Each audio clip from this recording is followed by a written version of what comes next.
Once upon a time, in a faraway kingdom, there lived a gentle and kind-hearted girl named Cinderella. She lived a life filled with joy and laughter, cherished by her loving father. Every day was a warm embrace, a world where she was the center of his universe. He would read her stories, they would walk through sun-dappled gardens, and his love was the only home she had ever known. But shadows have a way of creeping in when you least expect them. One sad day, her beloved father passed away, leaving Cinderella alone in a world that suddenly felt cold and vast. Soon after, her new stepmother and two stepsisters moved into their home. They carried themselves with an air of importance, their hearts as cold as the stone walls of the castle. From that day on, everything changed for the worse. Cinderella's life of warmth and love was replaced by one of endless, grueling work. Her stepmother, consumed by jealousy of Cinderella's gentle spirit and beauty, turned her into a servant in her own home. From dawn until long after dusk, she scrubbed floors, washed mountains of laundry, and tended to the fireplace, her face and clothes often smudged with ash. Her stepsisters, who were neither kind nor clever, would mock her relentlessly, calling her Cinderella because of the cinders that clung to her. Yet, through all the hardship and cruelty, Cinderella's spirit remained unbroken. Her heart, a beacon of kindness, never faltered. She would share the crumbs from her meager meals with the little birds that visited her window and was a friend to all the animals in the house. They, in turn, recognized the goodness within her and became her only companions. Their gentle presence a small comfort in her lonely world. One bright morning, a royal messenger arrived, carrying a proclamation that set the entire kingdom abuzz with excitement. The king was holding a grand royal ball for his son, the prince, and every eligible maiden in the land was invited. The stepsisters could barely contain their glee, chattering endlessly about gowns and jewels. Cinderella, however, was told she was not to go. She was to stay home and work. For days, the house was a flurry of activity. The stepsisters demanded Cinderella's help, making her sew their dresses and style their hair. They paraded in their fine clothes, preening and posing, while Cinderella watched from the shadows, her own dreams of the ball, a quiet, secret wish she held deep in her heart.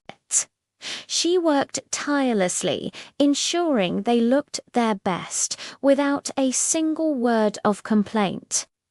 On the night of the ball, as the carriage carrying her stepfamily rumbled away, Cinderella finally allowed her tears to fall. Just as she thought all hope was lost, a soft, shimmering light filled the room. Before her stood a woman with a kind smile and a sparkling wand, her fairy godmother. "Don't you worry, my dear," she said warmly. "You shall go to the ball." With a wave of her wand, a pumpkin turned into a magnificent carriage, mice into horses, and Cinderella's rags into a breathtaking gown of starlight and moonbeams. When Cinderella entered the grand ballroom, a hush fell over the crowd. She was a vision of elegance and grace, her beauty outshining everyone. The prince himself was captivated and asked for a dance. They waltzed together all evening, lost in a world of their own, as if they were the only two people in the room. Cinderella had never been so happy. But her fairy godmother's magic came with a warning. It would all disappear at the stroke of midnight. Lost in the moment, Cinderella nearly forgot. As the clock began to chime, she gasped and fled from the prince's arms.